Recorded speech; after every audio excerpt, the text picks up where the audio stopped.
Hai teman-teman semuanya, aku akan melanjutkan ceritaku. Kali ini hal yang pertama akan aku sampaikan adalah alasanku tidak menyebut nama pelaku. Jadi gini, ketika awal-awal kami ingin membongkar semua kasus ini, kita mendatangi rumah keluarga pelaku atau sosok yang pernah kupanggil papa, dan mereka tidak tahu apa-apa. Kami di sana didengarkan dengan baik. Anak dari pelaku tersebut adalah public figure, sehingga kami mempertimbangkan jika sampai sebut nama, maka kasihan nanti karirnya, karena mereka benar-benar tidak tahu apa-apa dan telah berbuat baik kepada kami.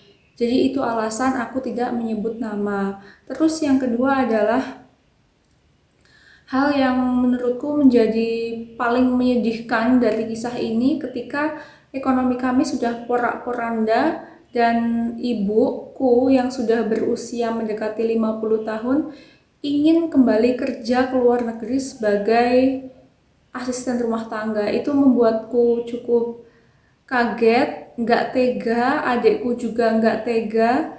Jadi kayak perasaan yang campur aduk. Apa sih semua ini kok sampai ibuku yang udah berusia mendekati 50 harus bekerja lagi seperti itu, memiliki pemikiran seperti itu gara-gara seseorang yang jahatnya luar biasa.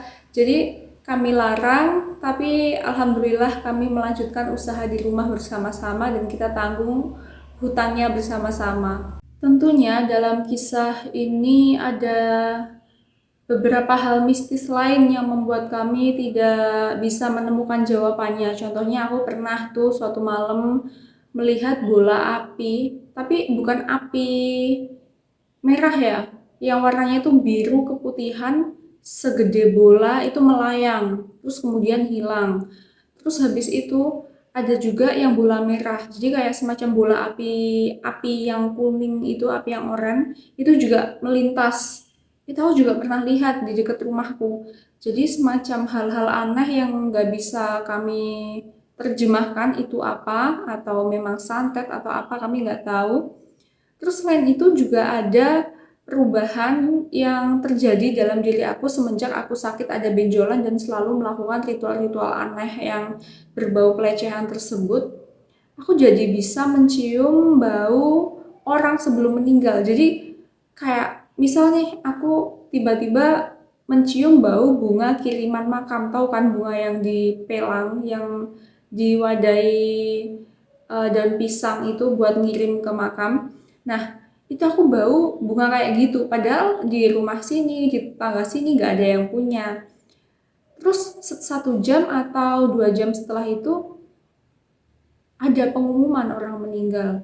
Kalau nggak gitu aku mencium bau delingo. Delingo itu sejenis tanaman yang biasanya ada di ritual pemakamannya orang meninggal.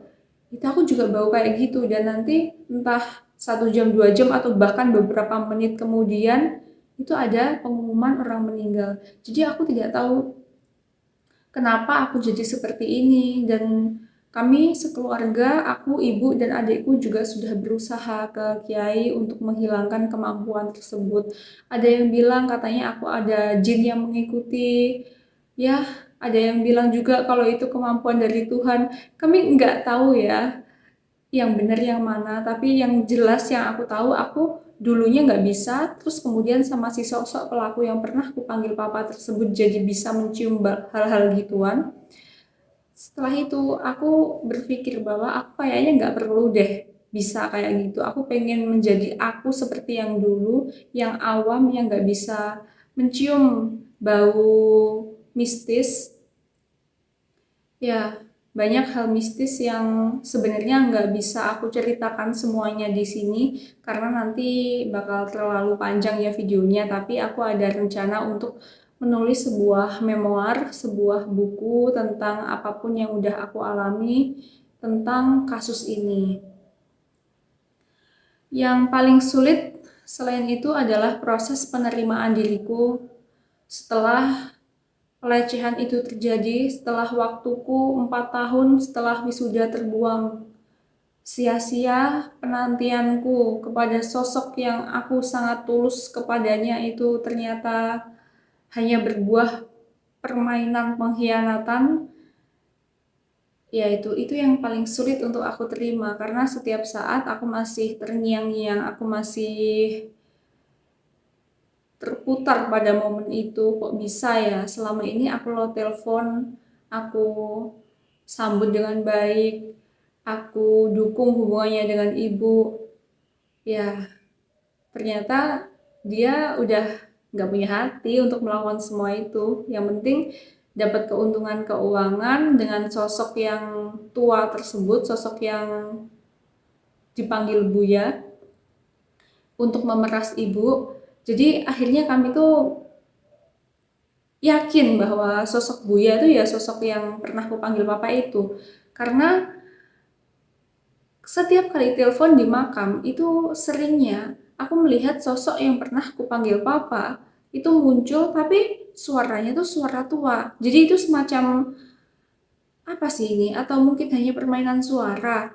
Dan masalahnya si sosok yang pernah aku panggil papa tersebut itu mengirimkan foto sosok Buya, ya memang ketua suku Dayak di Kalimantan sana, tapi kayaknya itu foto untuk mencuri ya, foto mencuri gitu maksudnya. Bukan sosok asli yang kita bicara kepada beliaunya, tapi hanya foto di sosmednya diambil terus kemudian dikasih ke ibu. Ini loh yang disebut sebagai Buya, kayaknya cuma kayak gitu, tapi Buya yang kita ajak ngobrol yaitu hanya permainan suara dari sosok yang pernah aku panggil papa. Seperti itu. Jadi kami yakin itu adalah sosok yang sama. Karena ada ritual terakhir yang membuat aku semakin tidak yakin ini tuh ritual nggak bener gitu.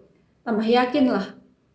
Itu aku disuruh duduk di sebuah makam, tapi makam di depanku itu um, keramik ya.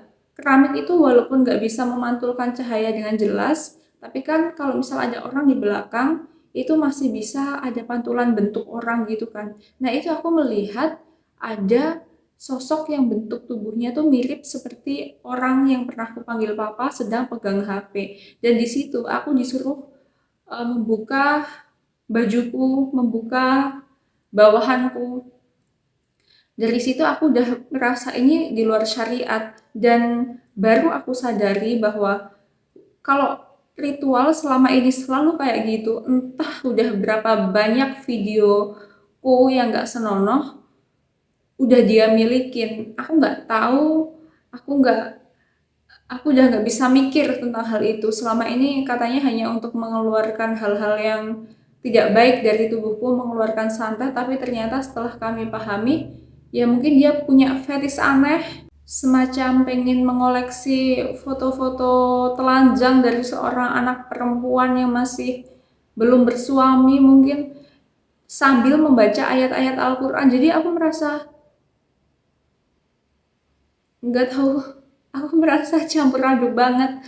Kalaupun sampai itu disalahgunakan, ya pasti aku juga akan menaikkan nama asli pelaku. Dan karena bukti-bukti videonya juga aku simpan dengan baik, ya udah, itu adalah kekuatanku ketika nanti video-video tentang aku digunakan untuk hal-hal yang gak baik. Karena selama ini aku terlalu polos, aku gak tahu kalau ternyata itu adalah penipuan. Karena yang ada ya kembali lagi hanya ada ketakutan yang sulit dijelaskan, ketakutan, dan ketakutan.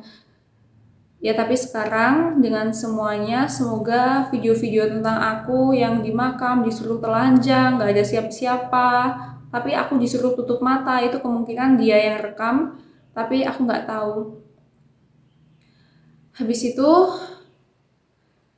aku sekarang pengen melepaskan semuanya. Aku pengen fokus berobat ke psikiater, aku pengen pulih, aku pengen menerima diriku yang sekarang. Karena pulih tidak berarti harus sama seperti yang dulu. Aku mencoba memeluk diriku yang ada sekarang. Terima kasih buat teman-teman yang sudah mendengarkan aku, menemani aku cerita dari bagian 1 sampai bagian 6 ini. Dan semoga hal-hal seperti ini tidak terjadi ke teman-teman semuanya, karena seharusnya pelajaran-pelajaran yang telah aku alami bisa teman-teman ambil. Dan jika ada teman-teman yang pernah mengalami manipulasi serupa, feel free untuk cerita ke aku lewat DM. Gak apa-apa, nanti kita sharing-sharing bareng, kita cari jalan keluar bareng. Oke, makasih ya. Sampai jumpa.